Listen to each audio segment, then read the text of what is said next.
I don't want to hear anybody complaining about the college football slate this weekend because it's delicious. This slate sucks. These same people will be crying in June for please let me see Rice play Temple. Just let me see something. USC at Oregon. Yeah. Hit it. Georgia What Tech. else? Tennessee at Florida. BYU at Cincinnati. The bag is deep this weekend, and we got you covered. Let's go. It's Wednesday on Crain and Company. You know what that means. We're making predictions, and we're all going to be right. I can guarantee that. We appreciate you guys joining us. Make sure, again, if you're not subscribed, almost to 200K. Want to get to that mark before we get to the college football playoff. We're at 193 now, right? 193, Coach. 193. All right, we're working our way up there. Keep those feet chopping, eyes up. As usual, we got a great guest. I'm going to get to him in a second. David Cohn, former Michigan quarterback, over here to my left, doing a great job. So proud of him. Thank you. And to my right, Blaine Crain, former Western State Colorado wide receiver. Doing a better job. Doing a good job. And Don't say it like I'm radiant. legitimately proud of it. Yeah, you're not radiant. Come on, man. You're not. You do have a shopping cart you like to push around, though. Well, all right, and our guest today, Target's fun. really good player, really good dude. You can catch Andy and Ari. You can catch him over at On3. The man writes articles. The man talks ball. He could probably juggle, too. They call him the Stapler. It's Andy Staples. Andy, what's up, buddy? I cannot juggle. Oh, yeah, juggling sucks. No fine motor skills, according to my elementary school teachers. Edit that out. That's just what a guy who can juggle says. Yeah, that is what a guy who Yeah. can really juggle Feels like says, it. though. Andy, look, before we get into, we got 6 games here, and I don't want to hear any complaining, not from us, by anybody in the comments about this slate. All right, if this was in June, I would go watch Inside Drill at that point. So I don't want to hear any complaining. We know rivalry week's coming. But Andy, we've done, like y'all have, multiple videos on the playoff rankings and things like that. Man, I just want to ask you, like at the end of the day, why don't we have a committee that really specializes in this, that doesn't have other things to worry about? Like, how do we have enough money to bust the volleyball team to a tournament in Vegas? Or you don't have a current affiliation and you're getting paid by a school that could be in the hunt? Why do we do this for the greatest sport there? So you want unemployed people? No, I want employed people that do it in this, in our realm. Oh, you want media members? I'll tell you what I'm right saying. now. No way in hell would I do that. You wouldn't do it. Firebomb in my house because I left their team out.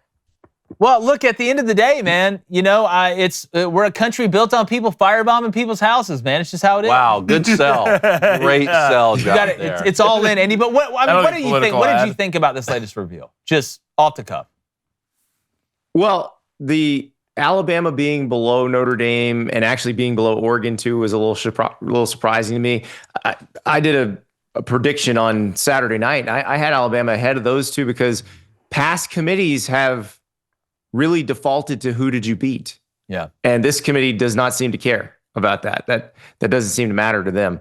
So like Alabama's best wins are miles better than Notre Dame's best wins, miles better than Oregon's best wins.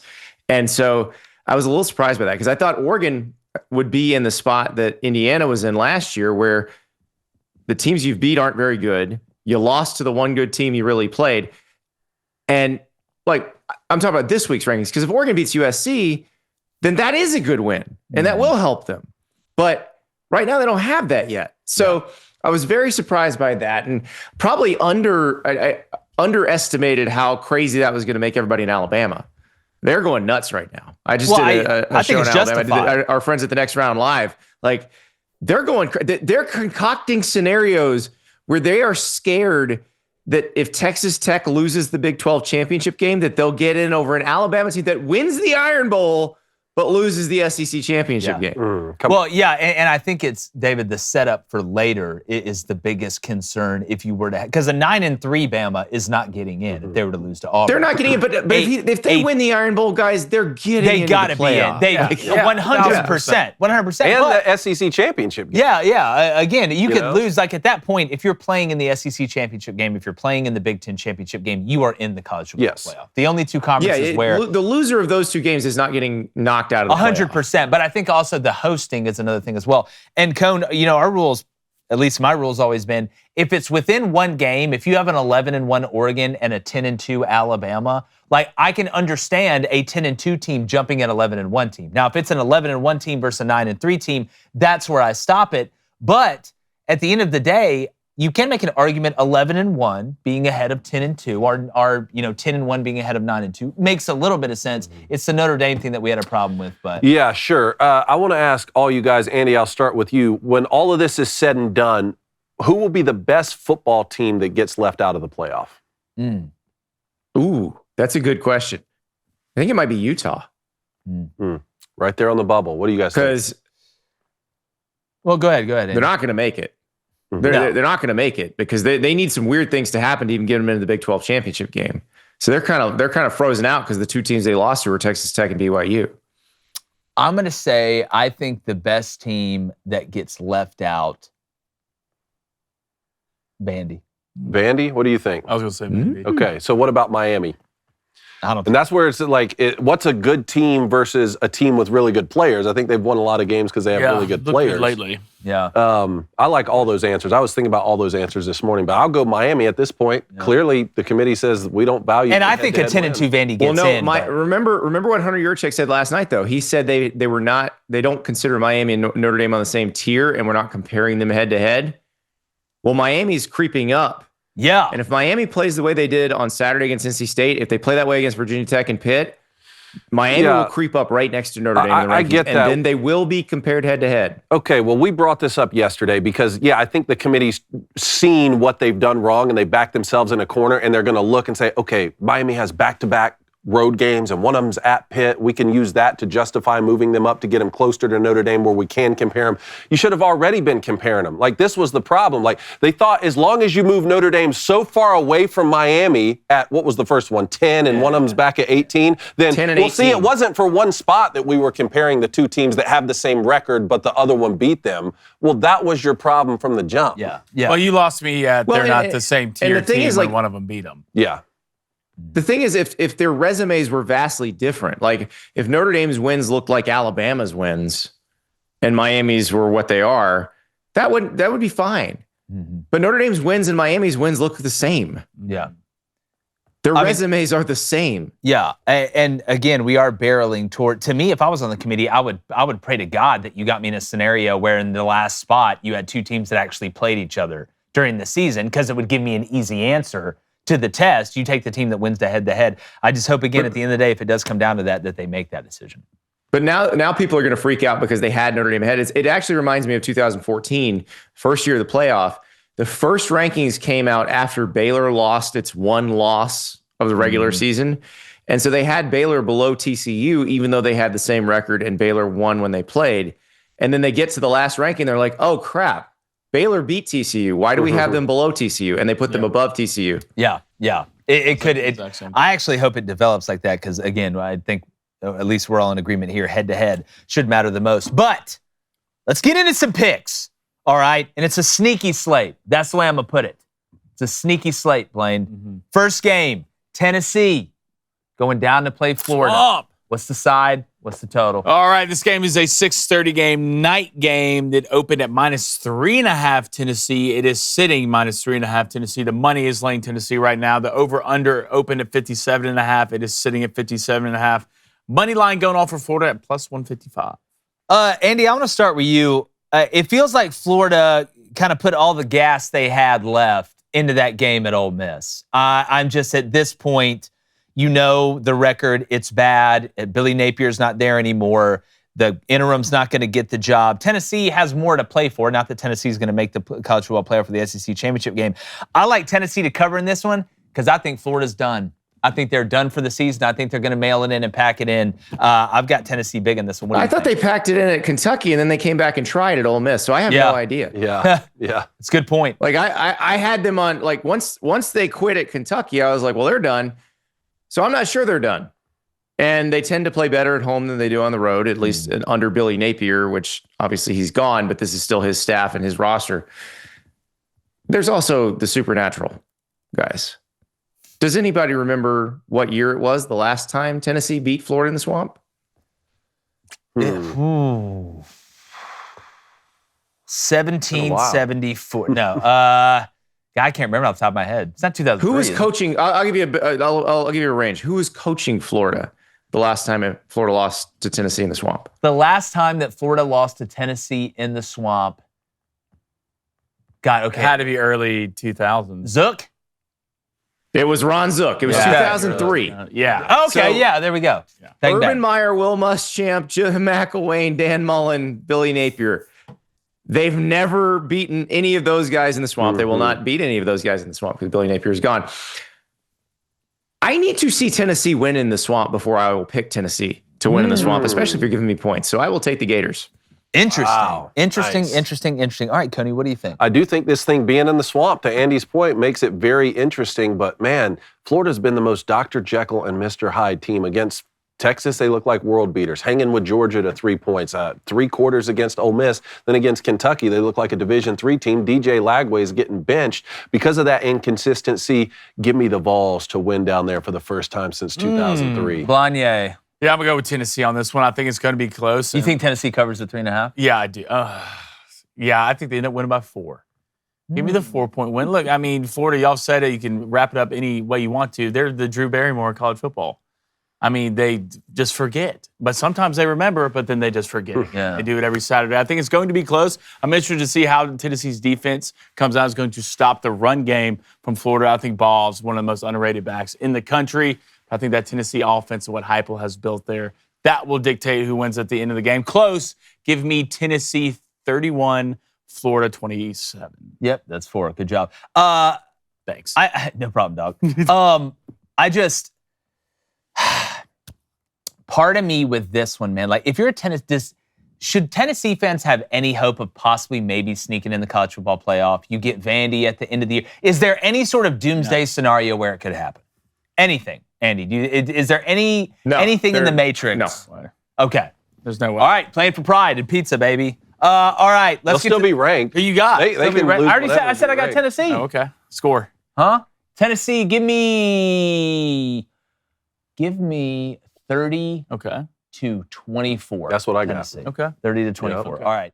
Guys, we talk about #1 teams in the country, We do. rankings, what's right, what's wrong. Well, if there's ever a guaranteed ranking out there, when it comes to meat companies, when it comes to 100% American Talk to sourced him, meat, son. it's Good Ranchers, Yeah. son. Nine over here. son. Yeah, that's what I'm saying. That's why we're all Good Ranchers subscribers. 100% American meat from local farms and ranches. Paul Revere would shake your hand. Wow. And it's delivered straight to your door. Whether it's beef, whether it's chicken. Heck, they got seafood. They got stuff I didn't even know Bacon? existed. You could eat bacon. 100. Yeah, the bacon. Thanksgiving coming The up. bacon Yeah. butter. The Yeah. bacon Yeah. butter, too. Talk to 'em. Absolutely goes hard. And here's a great deal. You subscribe to any Good Ranchers box today, which you should if you love America. You use code BOOSTER, that's BOOSTER. You get an additional $100 off your first 3 orders. Hundy. $40 off your first. Whoa. 30 off your second. 30 off your third. 30. You add all those up, 100.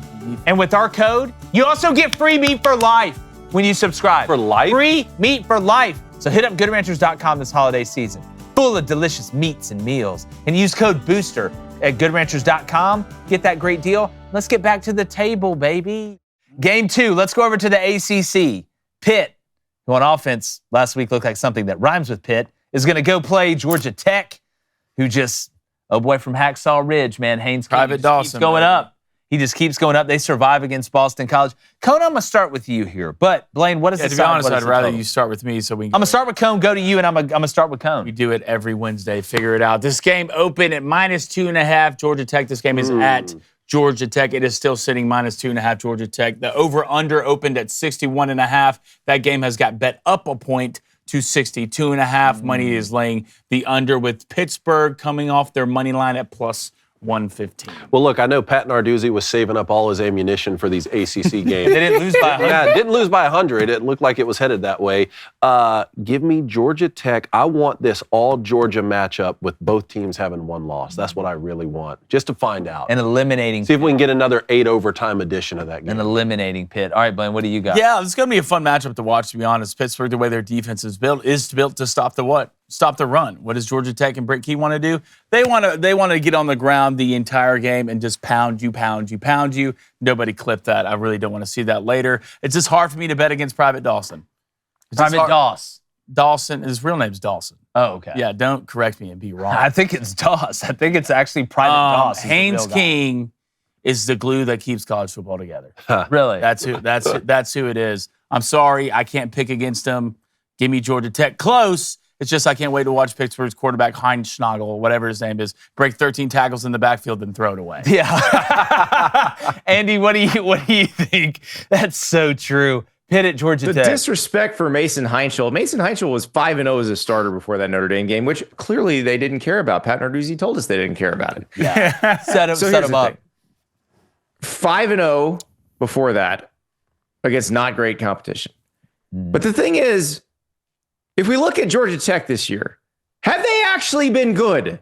That's a legitimate question. It is good, Andy. Like it's Boston College was giving them fits. Yeah, it's defensively they're hard to Boston College trust. is terrible. So this is a tough game to pick for me because I think these teams are probably fairly evenly matched. But only one of the quarterbacks in this game completed a pass to me during a game. That's Haynes King. So I will take Georgia Tech to cover. Nice. That's good. Solid logic there. I'm going to go with I caught a pass from Haynes King during the 2022 Texas A&M Alabama game. He threw it over the sideline, one-handed catch. I was recording the play with my other hand. I have the whole thing on video. Oh, wow. I'd like to see that. Yeah, please send that to us. I'm going to go with Georgia Tech. I do think this one's going to be back and forth. This could be a last team with the ball situation. I think that's why that over keeps getting bet up. I wouldn't be shocked to see it go to 63.5. But there's just something about this Georgia Tech team late in games finding a way to win. Whether it's against a good team, whether it's against a bad team. Hey, at least they keep it interesting. But I just think Haynes King, Jamal Haynes, if your name's Haynes and you play for Georgia Tech, you're probably balling on offense somewhere. So give me Georgia Tech. I actually like a walk-off field goal here. Give me Georgia Tech walk-off 43-yard field goal to win it and to eliminate Pitt. So we're all GT across the board there. So let's go out now to the Big 12 in a game that's got a lot of playoff implications to it. BYU, or as Blaine says, Joseph Smith and the boys, heading out to play Cincy. Cincy, again, was in position to do some things, have kind of fallen off late. Blaine, the total. Right now, this game opened at -2. It's a late game, 7 o'clock game. This game will be at Cincinnati. They open at -2.5. BYU, not a lot of movement in these spreads, still sitting at -2.5. The over-under opened at 53.5 for the total. That got bet up a point to 54.5. Money line going off for Cincinnati at home is +115. I'll start out with this one. Here's where I get worried about BYU a little bit. What happens if Cincy, and they can, as good as BYU's defense has been, Cincinnati's got talented players on offense. They got a mobile quarterback that can do some things. What happens if BYU gets down 10 to 14 points? That's where I worry about BYU. I feel like the first 2.5 quarters, and the game has to be a certain style for BYU to be able to win it. I don't think offensively they are built to be able to come back if another team comes out and they're hot early. They're hitting the three early. It's making sense. There's a busted coverage. A guy falls down. There's a penalty, something like that. I'm gonna take BYU in this one, though, having said all that. But I am legitimately, I don't think Cincinnati's a bad dog bet. I don't think they're a bad dog bet this weekend. Andy, do you agree with me a little bit about BYU? I feel like the path for them, you got to find the hunchback that can't lift the sword all the way up to show you where the goats go to get past the hot gates. And I don't think you can find them every time. Nippert at night is also a tough place to play. And now I think a little of the shine is off that because Cincinnati lost Arizona at home last week. And they're pretty much out of this thing because this is Utah rooting for Cincinnati. They need BYU to lose 2 in the Big 12. Yeah. But the way BYU bounced back from the Texas Tech loss against TCU gives me confidence that they can impose their style of play on Cincinnati. So I'm going to take BYU to cover this one. I know it's the Big 12. You just kind of flip a coin on a lot of these games, but I thought it showed a lot because they got dominated by Texas Tech. They did. And then they turned around and thumped TCU, which is not a bad team. And so I think BYU's all right. I think they're going to come through this, and we're going to get a rematch of Texas Tech and BYU in the Big 12 championship game, and Texas Tech's going to clobber them again. Does an 11-2 BYU make the playoff? Isn't it large? No. Okay, I don't have him. I don't have him in there either. David, again, I think this is Kalani Sitake's best coaching job. Yep, I think it's the best coaching job I've ever seen him do. I think both of you guys have hit on some important points in here, and there's a lot to like about Cincinnati, particularly quarterback Brendan Sorsby. I like the way that he plays. I took them on the road against Utah. They ended up getting blown out. Like Andy said, they have another loss since then, but the way that BYU bounced back against TCU was very impressive to me. Mature. I'm going to take BYU in this one. Blaine? Yeah, but it's a clean slate. Okay. Taking BYU. So now I'm taking BYU to Cincy cover as well, -2.5. I just think BYU's running game will be the difference. LJ Martin, Cincinnati's front seven, especially in the running games, middle of the pack at best this year. I think Bach and the boys take care of business. You guys ever heard of the bearskin hoodie? Have I heard of it? Whoa. I'm wearing it, son. Look at that. Feeling good. Feel like Corella DeVille. Tell them about here. the bearskin hoodie, son. I'll tell you about it. Smart people are locking in their winter gear right now. This is hands down the best time to prep for the coming winter. For some of y'all, it's already here. It's November. Walk outside. Bearskin's running a 60% off deal, but only if you get the hoodie early. This thing's built like a tank. I've used it in Ireland. Look at that. We've used it now. Heck, I mean, it's cold in Nashville. Yeah. Right? So we've tested it out. Not for me, because I got a hoodie. Well, yeah, and you're 9 feet tall, so you're closer to the sun. You'll get free U.S. shipping, fast delivery, and you've locked in your winter gear already. That's a win-win. So do yourself a favor. Text the word Crain to 36912 to lock in that 60% off. I just realized how funny that joke was. Again, that's CRAIN. You text it to 36912. You'll get a link sent straight to your phone so you can check it out later if you're busy right now. So don't wait until you're freezing to realize your hoodie sucks. Get a bearskin now while it's 60% off. Be cool like me. Text Crain, CRAIN, to 36912. All right, well, this next game, let's go back to the SEC, means a little bit more than most thought after Oklahoma beat Alabama last weekend on the road. The Sooners are hosting Missouri. Thought Zollers has looked pretty good. You know, you got to feel pretty good about the future there. Well, I mean, is Bo Perbula playing in this football game? I mean, there's been talk. I know he's supposed to come back a little bit quicker than what people thought, but Blaine, give us the side, give us the total. Right now, this game is an 11 o'clock game at Oklahoma. It opened at -9.5 Oklahoma. That's got bet down 2 points to -7.5 Oklahoma. The over-under opened at 42.5. Kind of like the under. Money line going off Missouri to +230. Coney, let's start with you here. I mean, Oklahoma, wow, whole new world's opened up. I feel like Columbus when they finally saw land. Like, oh my God, there it is. Like, we actually found it. Man, the middle of that season, right there after John Mateer's injury, it was really getting shaky, particularly in Red River, just losing the turnover battle. I picked against them at Neyland and at Bryant-Denny. They won both of those football games. I'm not going to make the same mistake this weekend. I think the Sooners roll. Andy, what do you think? Missouri at OU? I mean, Oklahoma, you got to be able to wipe that. Even the big wins, you got to wipe them, and you got to come out here and play because Missouri's pretty damn good.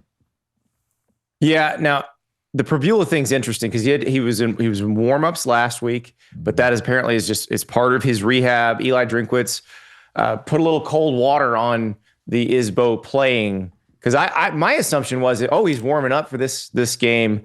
He's pretty close. Yeah. We may see him against Oklahoma, but the more recent updates from Eli Drinkwitz suggest that it's still going to be Zollers. Zollers against this pass rush, I don't like it. Yeah. I like Oklahoma's pass rush a lot. They are scary. If Oklahoma is the team they're supposed to be, they win this game and they'll cover. If they're a playoff team, they will win and cover here. So I'm gonna take them to cover this thing. Is R. Mason Thomas coming back? For this one, I am not sure. Okay. I am not sure. I'm interested to see how Venables plays that because obviously they can win without him, but you're going to need that guy in the college football playoff to make that run. I'm going to go. I think Oklahoma runs house on them. I think Oklahoma runs house. I think this is a terrible match-up for Missouri given the situation, especially after we went over what's going to be your huddle-up play, what I saw Brent Venables do to Kalen DeBoer and Ryan Grubb. From a coverage disguise standpoint. Not that you got to empty the clip against Zollers with that, but at the end of the day, Missouri's got to run the ball to win. I think Oklahoma's sturdy enough up front, and that front seven, one of the best in the country, to be able to slow down Hardy, slow down Roberts. Thank God Kejuan Lacey ain't playing for Missouri anymore because that three-headed monster would be sick. I think this is an Oklahoma get your confidence back on offense game. I know Missouri's defense is pretty solid, but I expect Oklahoma to go out there, whether it's Xavier Robinson kind of going off a little bit, Satania doing his thing down the field, and then obviously Deion Burks going on. I've got Oklahoma big in this one. I think they cover it. I just think Missouri's defense is too good for Oklahoma to run away in this football game. I think Missouri's defense is almost as good as Oklahoma's defense when it comes from a statistic category. I mean, they're top 20 in literally everything. One of the best things they do is stop the run, and another best thing they do is get to the quarterback. We're going to see Missouri on offense. I mean, look, it's going to be the battle of outside zone. If you can stop the outside zone versus Missouri, you're probably going to beat them, but they have two legitimate backs. And to be honest with you, I don't think it would matter that much if Bo Perbula played in this football game. I really don't think he's that much better than Zollers anyway. I think this game will be close, but I do think John Mateer will be the difference. I think Oklahoma ends up winning this game by a touchdown. Yeah, I do want to make this point real quick. What Oklahoma can't do is say, all right, well, we should win these next two games. We're not going to run John Mateer that much. No. You need to keep implementing that. It's a big part of your offense. All right, let's move on. Two more. Louisville at SMU. Again, Louisville kind of out of the race now in the ACC, but SMU is still in it. Blaine, what's the side and total here? All right, this game opened up at -3.5 SMU, 11 o'clock game. This game will be at SMU. It is sitting -2.5 SMU, so has gotten bet down. The over-under opened at 53.5. That is now sitting at 52.5. Money line for Louisville going off at +115. Andy, doesn't this just feel like a game where everybody is going to be high on SMU because Louisville struggled, and then Jeff Brom and Miller Moss and them come out there and absolutely light it up on offense, even though SMU's defense, I think, is a little bit underrated? I was going to say, Scott Simon's defense at SMU is fantastic, so Yeah, I don't know that they just come out and light it up. I do think we're probably going to just assume that Louisville is not going to do that. They're just going to quit because they were in the ACC race. They lost to Miami and now they're out of it. I wouldn't do that. The ACC is just, we're going to get some what the hell just happened results these next 2 weeks. This may be one of them. I'm going to take Louisville to cover here because I don't think they're going to play that poorly 2 weeks in a row. Yeah. Seahawks Titans this weekend on the It's game at home? time. It's actually at home. It actually could be a pretty good one right now. You can see all the tickets on this beautiful app. Let's go to the $72 one right here. Coach, you can see where that seat for $72. You can see your seat before you go with the game time. You can see who's sitting next to you. And remember, you can get the ticket up till that ball kicks off. Well, y'all have fun at that one. How about the Alan Jackson concert? I'm much more interested in going to that one. I would be willing. You go to the Titans game. There's going to be more people at the Alan Jackson concert than the Titans. I bet it won't be $72. Okay. Hit me with it. What's game time? All right. The cheapest one I see right now going off for the Alan Jackson concert is $610. Or is it? Because if you download the Game Time app now and you use code Crain, CRAIN, you get $20 off for AJ's last concert? Come on, let's go. Check it out. Download the Game Time app now. Wake up. Well, Andy, I'm with you. I think Louisville wins. Wow. I think Louisville wins. There's still some things that Jennings does in the improv game that worries me sometimes. Throwing back across your body. He's not running it as much as he did in the years before. And I know he's gotten hurt and stuff like that. I totally get that. Just something is telling me Louisville and Ron English. Hell, man, At the end of the day, Louisville's defense is pretty sturdy too. I thought I might be the only one here to take Louisville, and I'm having to recalibrate. I mean, back-to-back losses by a total of 4 points really has put a damper, on the college football playoff hopes of Louisville. But yeah, like you said, defensive coordinator Ron English, man, I think he's going to dial up a great plan. Give me the upset pick with the Cardinals this weekend. What say ye, Give me Rhett Lashley and the boys then. If everybody just picked Louisville? I'm guessing, yeah. Give me Rhett Lashley and Kevin Jennings. Come out, light it up. All right. Let's get to the last one. Biggest game of the weekend, at least from a hype standpoint. USC still in it with 2 losses. Going to Eugene to play Oregon. Oregon obviously only has 1 loss, ranked 6th, 7th, whatever it was in the college football playoff. Blaine, give me the side. Give me the total. All right, this game will be a 2:30 game at Oregon. It opened at -8.5 for the Ducks. It is sitting -9.5 for the Ducks. The total opened at 55.5. It is now sitting at 59.5. Wow. USC money line going off +290. Why don't you start us out? Well, look, anytime Oregon and USC play each other, I'm sorry, it's just hard for me not to root for points. It's something weird about, I want Oregon and USC to score points. It's just the fashion what they do. I think that's why that over-under got bet up 4 points right now and sitting at 59. The big thing I worry about when it comes to USC, I think both these quarterbacks are fantastic. I think both these offenses are fantastic. But I just don't think USC can get to Dante Moore. I think Dante Moore is going to be able to sit in the pocket and do what he wants. I think Oregon's going to be able to get the run game going. I trust the Oregon defense a little bit more than I trust USC's defense. Look, I think this is going to be a high-scoring football game. I'm going to take the over. I think USC covers. If you can get this game at +10.5 for USC, I think that's a phenomenal bet. Give me Oregon winning by nothing more than a touchdown. Andy, the Ducks or the Trojans, which would be a very quick fight in real life.